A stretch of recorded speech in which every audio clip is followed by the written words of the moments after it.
Blessed afternoon. So today's video, gagawa po tayo na bakod gamit ang tubular at steel matting. So this is the part of our house renovation. Tara, labas tayo.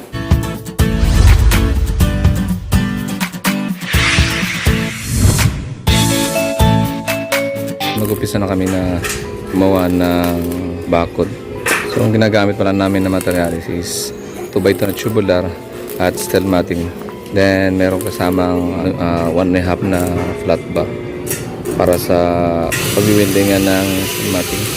Puputol muna kami ng tubular. Aling yun, ang pinaka first step natin is gagawa muna tayo ng frame para po sa steel matting, para po sa bakod. So, naka-V-cut lahat or naka 45 degrees lahat ng mga anggulo ng frame. Sa isang frame, isang buo na steel matting ilalagay natin, which is 4x8 feet ang sukat nito. So may nagawa na kami kanina. Yan, isang buong 4x8 na steel matting ang nilagay natin dito. So bali dito natin lalagay sa bakod na to, or 4 na steel matting ang malalagay natin dito.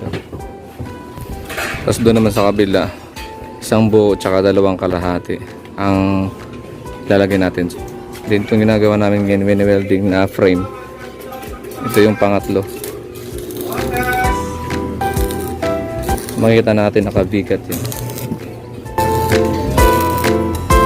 Binubuo muna namin yung 4 na steel matting katulad nito bago namin ikakabit doon. Ginagamit pala natin dito na tubular GI is 1.5 ang kapal. Then makapal din tong steel matting na ginamit natin dito. Ito yung nabili may-ari, makapal yung steel matting. Okay, so nilalagyan na namin ng flat bar dito sa gitna ng tubular. Sa flat bar dito natin nilalagay or wini-welding yung ating steel matting. So bali 4 to na side ang nilagyan natin ng flat bar.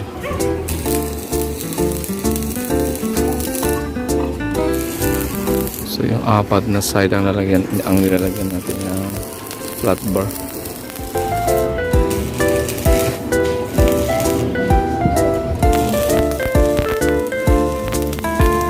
Welder namin si Brother Bench. Kasama ko si Harry aka Taba.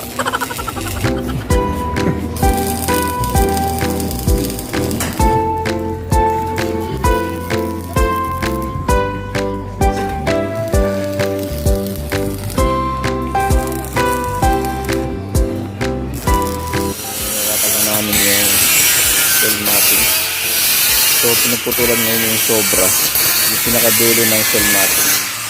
Mag-swak o pumasok itong steel matting dito sa frame.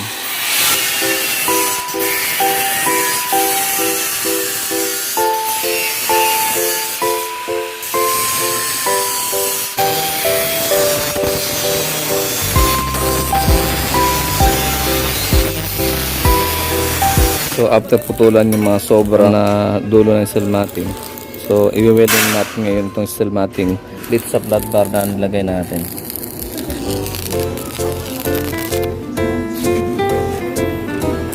Yan, makikita natin yun na wini-welding itong steel matting dito sa flat bar na nilagay natin.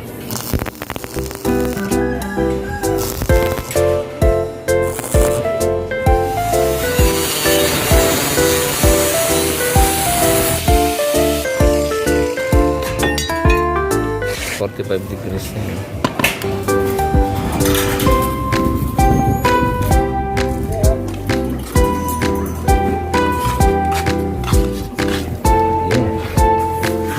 Yan, kita natin 45 degrees.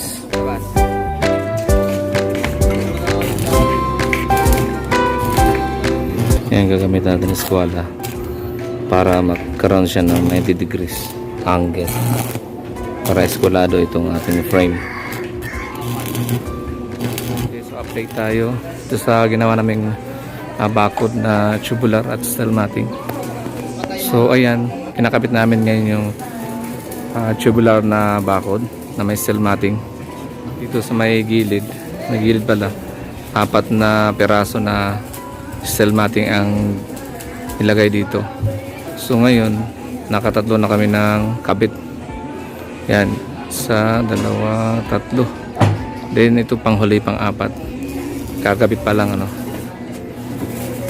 So ngayon pina-forward na yung iba rito. So ang ginawa namin, itong pinaka-tubular, pinatong lang namin dito sa dating bakod. Hindi na namin inalis to. Itong dating bakod, yung may matulis na bakal, hindi na pinaalis na may-ari ano. So pinatong na lang siya. Tapos dyan din kami kumuha ng pampatibay.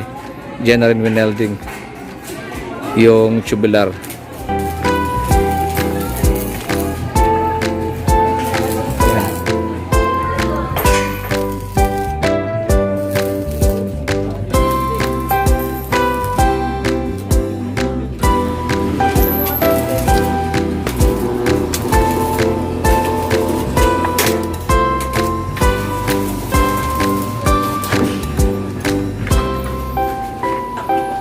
Right, so nakabit na namin yung pang-4 na steel matting. Nabuo na yan lahat. So kailangan lang yan isi full weld. Full weld na lang itong mga dugtungan.